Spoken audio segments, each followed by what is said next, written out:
Hello, my name is John Fisher. This is the Society of Academic Emergency Medicine Lecture Series. Today I'm going to be discussing intravascular volume assessment by sonography of the inferior vena cava. In clinical medicine, determining a patient's intravascular volume status can really be an integral part of a patient's evaluation. This is particularly so in critically ill patients. Unfortunately, existing techniques for evaluating intravascular volume are suboptimal. This includes things like physical examination by evaluation of jugular venous pressure, and this also includes invasive measures whose results have been called into question, such as CVP measurements from a central venous catheter. Ultrasound has been used for over 30 years to evaluate IVC metrics as they relate to volume status. Some of the specialties that have used ultrasound include cardiology, emergency medicine, nephrology, trauma, and the list goes on. As a result of the many different specialties that have employed ultrasound in their clinical practice and in research, the literature is quite diverse, involving many different patient populations. Now, this certainly does make it challenging when one tries to distill the numbers to absolute levels of normal and not normal.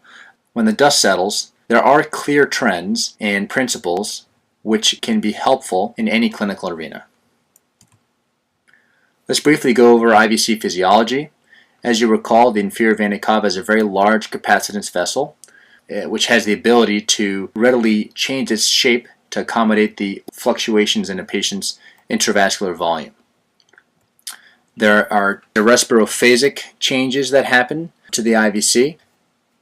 So specifically, as the patient inspires and the patient's intrathoracic pressure becomes increasingly negative, blood from the IVC is offloaded into the right atrium. This results in a collapse of the IVC during inspiration and an expansion of the IVC as the patient expires. This is visualized in the B-mode clip on the left-hand part of the screen in this longitudinal IVC view. Now, not only are there respirophasic changes, but there are also changes as they relate to the cardiac cycle. On the right-hand part of the screen, you see a M-mode clip of a transverse view of the IVC. And as you can see, the IVC actually looks pulsatile here. That's because it is. As you visualize this pulsation, note that the minimal diameter of the IVC occurs during early diastole, and the maximal diameter occurs during late diastole as the patient experiences the atrial kick. Indications for point-of-care IVC ultrasound. There are several. We're going to be focusing on this first indication, which is to evaluate intravascular volume. Okay, once again, this is particularly germane in the critically ill patient. And this is something that can be useful both at the initial evaluation of the patient when you're trying to get a sense of what therapeutic intervention to initiate, and it can also be helpful when you're trying to see if that therapy has worked or if you need to reverse course and perform the opposite intervention. IVC ultrasound is also extremely helpful when you're trying to evaluate for obstruction of venous return. We're not going to be discussing that at length in this lecture, but it is worth mentioning. So let's talk about scanning technique. With regards to patient position, the majority of the literature that describes the position of the patient describes the patient as being in the supine position. Now, as you can imagine, if you have a patient coming into the emergency department with acute decompensated heart failure, you're not going to be rushing to lie them flat because they may decompensate even further. Well, thankfully, there is some literature in which the patients were also evaluated in a semi-recumbent position, and there are even a couple abstracts in which the same patients were evaluated in both semi-recumbent and supine, and there was no significant difference between the metrics. With regards to the patient's respiration, in some studies they did have the patients perform a sniff technique, so just basically having the patient sniff prior to determining the minimal diameter. This can be challenging to standardize, so I would recommend that you just measure the maximal and minimal diameter during passive respiration. With regards to transducer selection, you want to make sure that you pick a transducer that has a sufficiently low frequency to enable you to visualize the IVC. Two options include the phased array transducer or the curvilinear transducer. both of which have middle to low frequencies. Each of them has particular advantages over the other. So let's start with the phased array. So this transducer here is nice for several reasons. First of all, when we perform an IVC study, we commonly couple it with a point-of-care echo. The phased array transducer is the transducer of choice for performing a point-of-care echo. So it will be one less step when you want to go from your echo to your IVC study. In addition, if you have to perform an IVC study by the right intercostal approach, the small footprint of this transducer will enable you to readily sneak between the ribs and visualize the IVC. On the other hand, you have the curvilinear transducer to the right. So this transducer, as you can see, has a very broad footprint. This footprint is attractive because it can provide a very wide sector of imaging, and you can see a lot of the adjacent sonoanatomy. With regards to transducer placement, there's the subxiphoid approach, which is indicated as SX in this image, and there's also the right intercostal approach indicated as IC.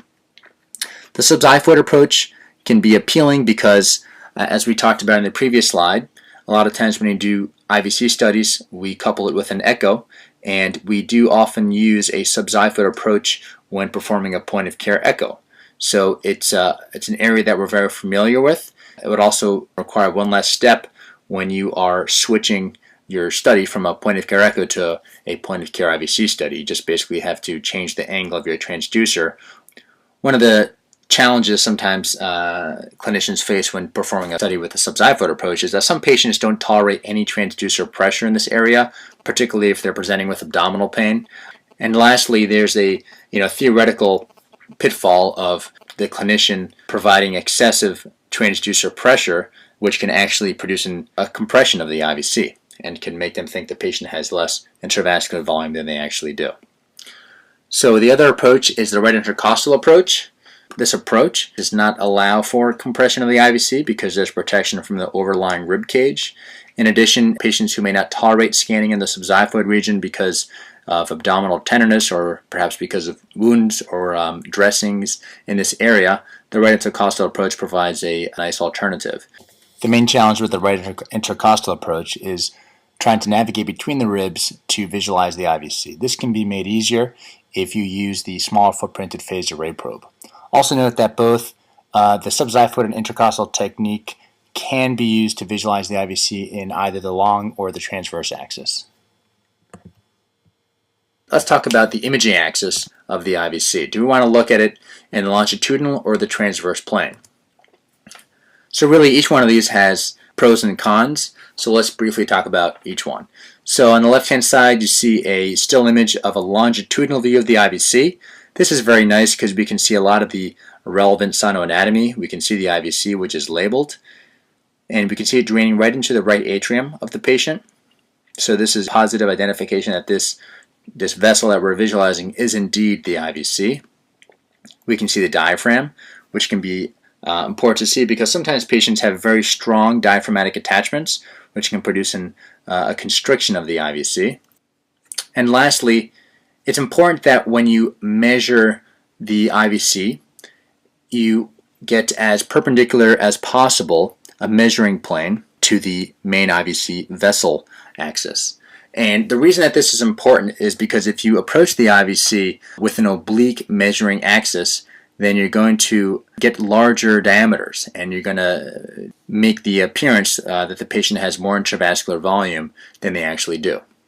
Using the longitudinal approach allows you to readily visualize the measuring axis as it relates to the vessel axis.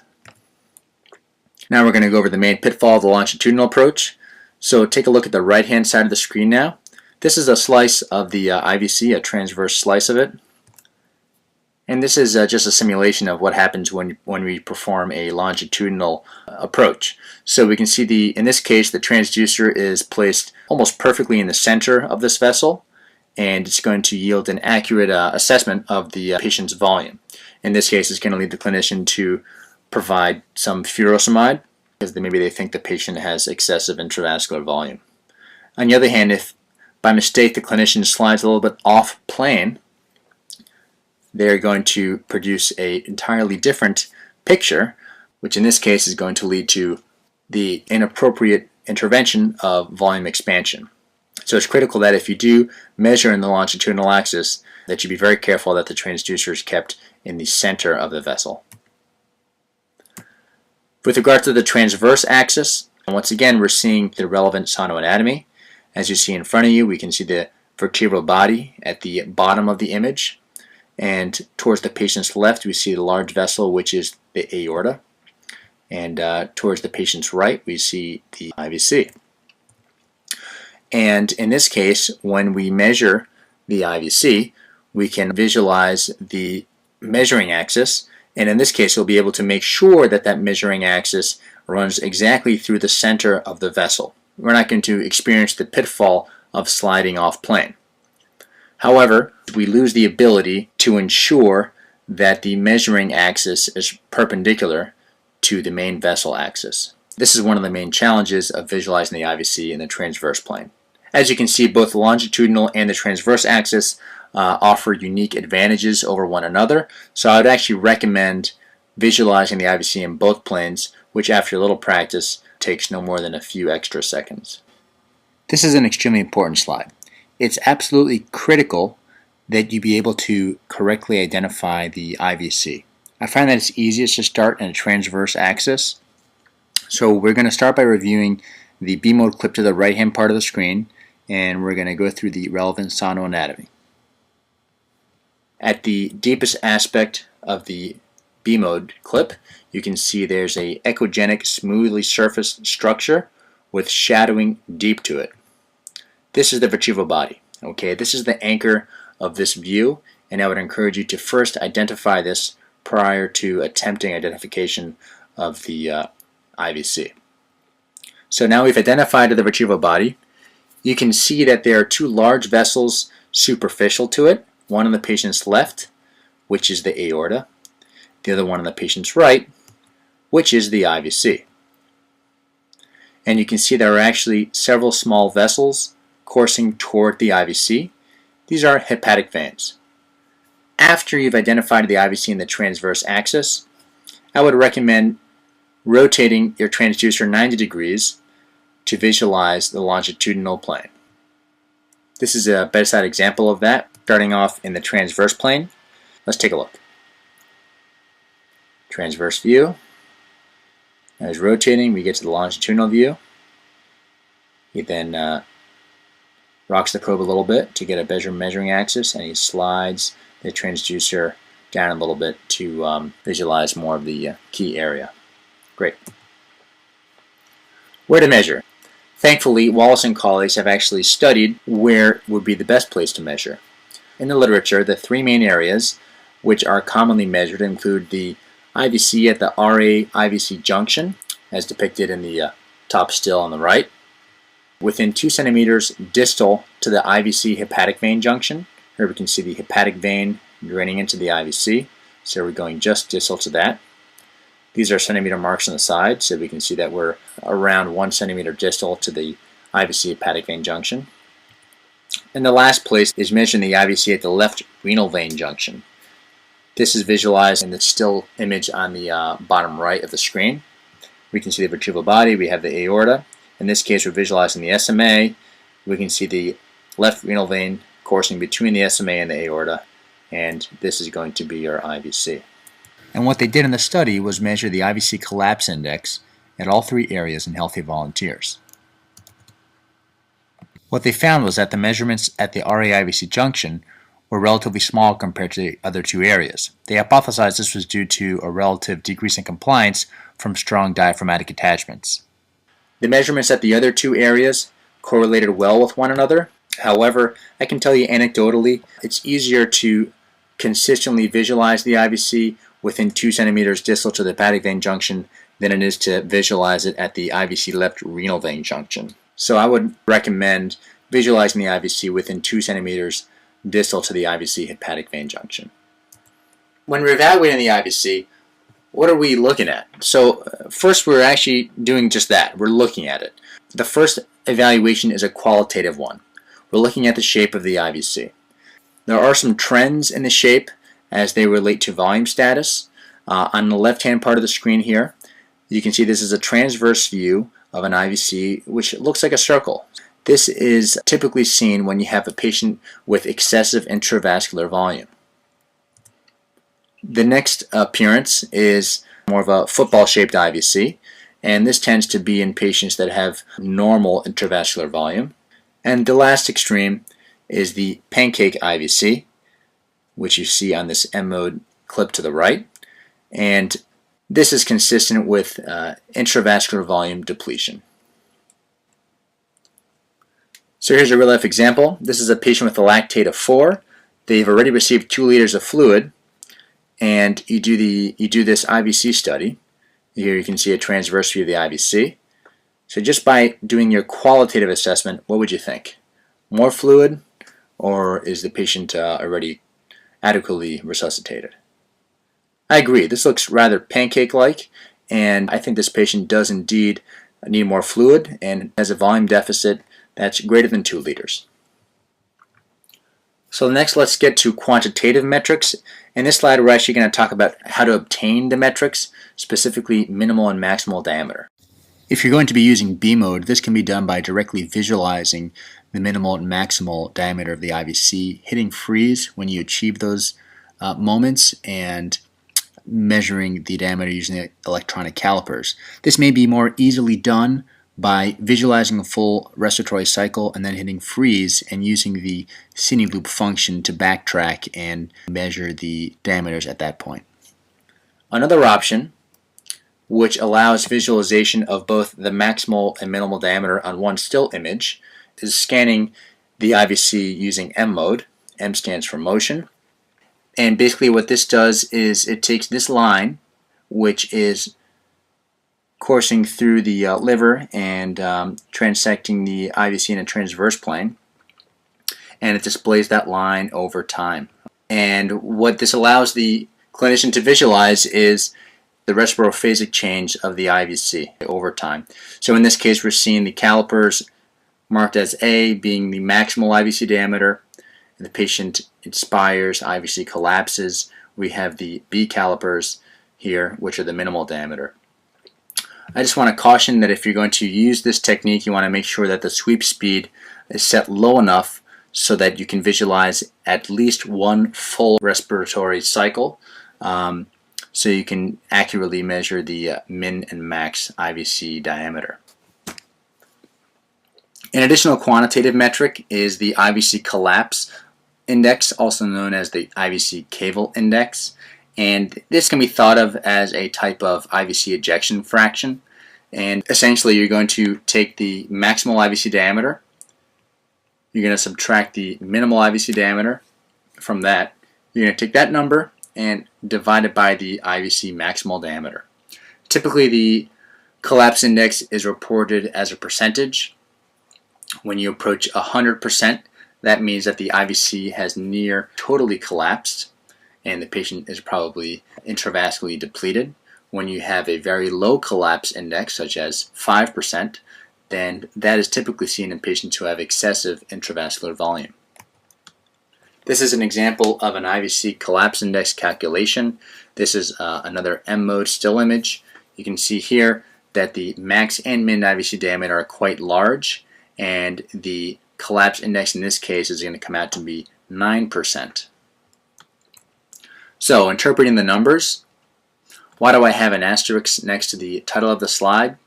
The reason is, as we discussed initially, the numbers can be quite challenging to interpret because of the very broad and diverse range of literature and the many different patient groups that make up the data. So let's just go through some specifics. With regards to the IVC min diameter, the minimal diameter that's reported as normal ranges from approximately 0 to 14 millimeters. The maximal diameter that's reported as normal ranges from 15 to 20 millimeters. Generally speaking, if you have a max diameter less than 10 millimeters, that is consistent with the patient being hypovolemic. With regards to the Cava index or the collapse index, the numbers are more helpful at the extremes. As you approach 0%, it is consistent with the patient being hypervolemic.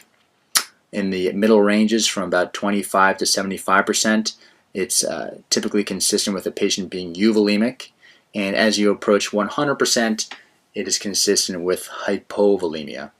Now, I do want to caution you that when you get these metrics, you don't want to view them in isolation.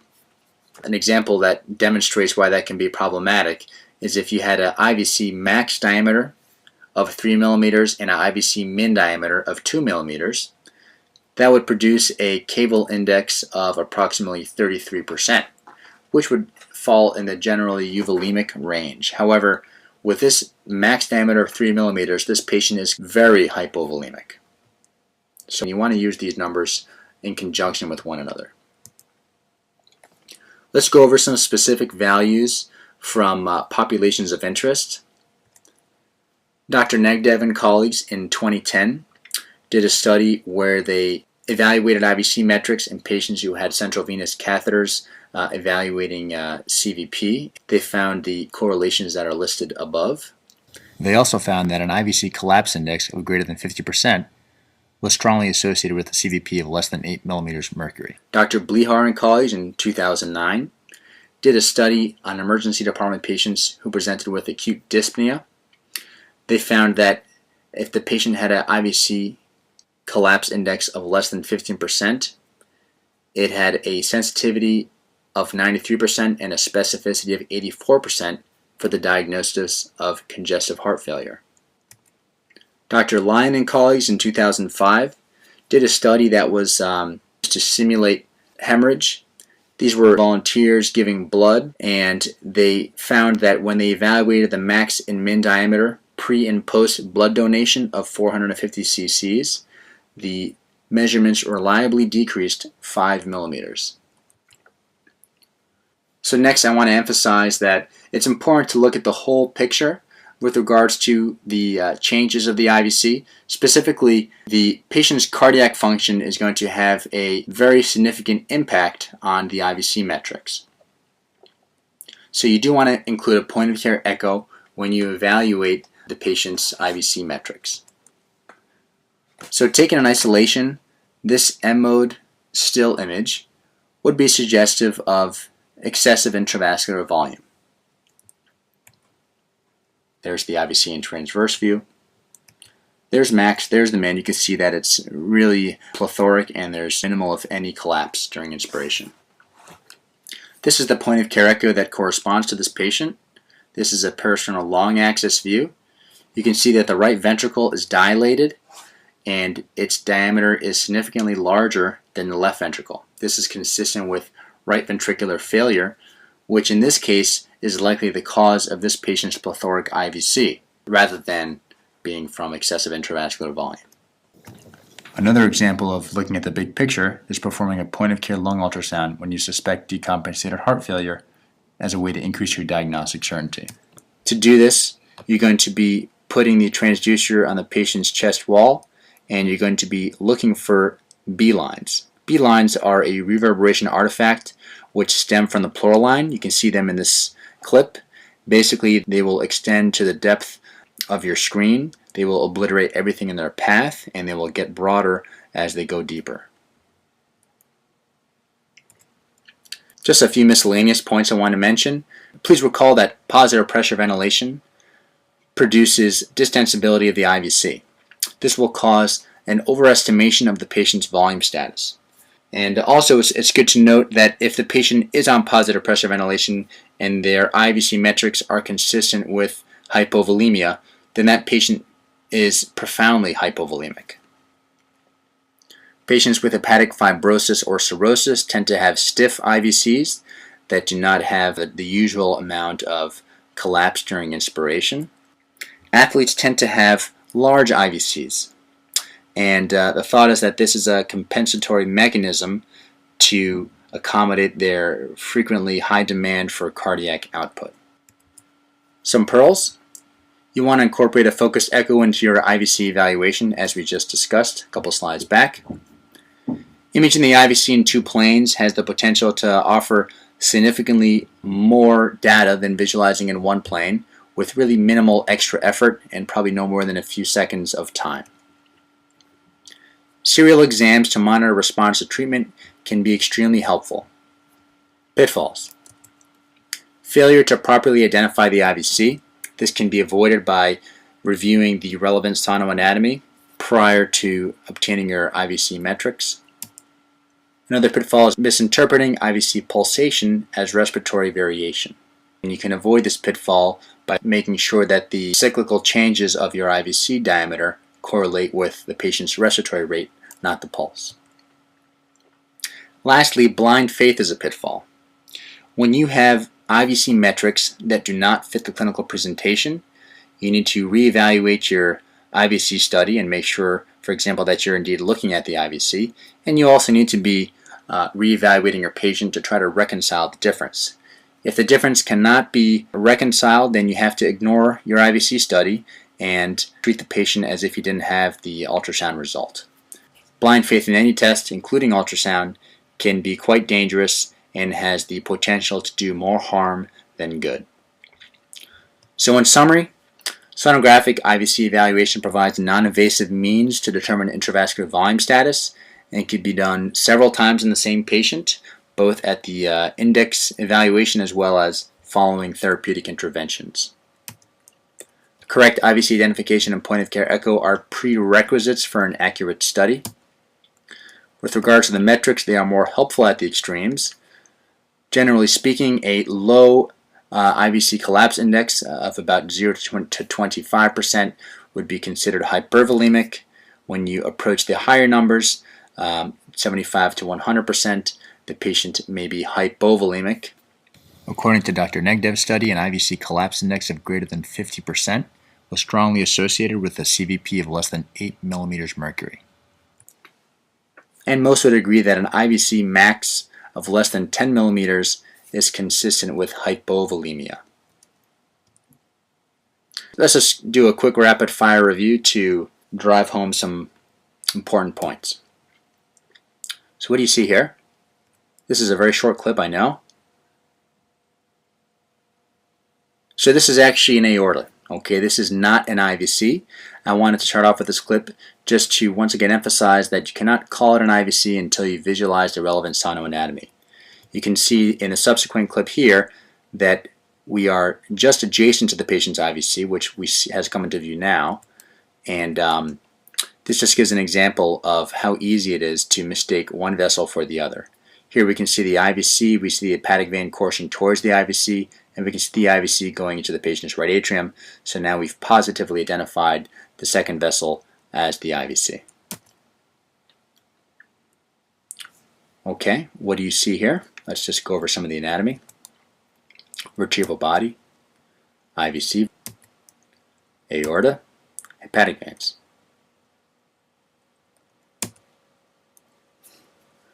This is a longitudinal view of the IVC. You can imagine maybe a hepatic vein going into it, but it's very, very small. And the IVC is also very small. This is a small IVC that has total inspiratory collapse. This is consistent with a picture of volume depletion. Okay, try to point out the anatomy. Good. There's the IVC. You see the hepatic vein draining into it. And you can see the IVC draining into the right atrium. Okay, here you can see the sonologist has transitioned from the longitudinal view to the transverse view. This is done readily by slowly rotating your wrist 90 degrees to view the orthogonal plane. Okay, what do you think about the patient's volume status here? Let's take a look, let me know what you think. Transverse view of the IVC. You can see the hepatic veins coursing toward it.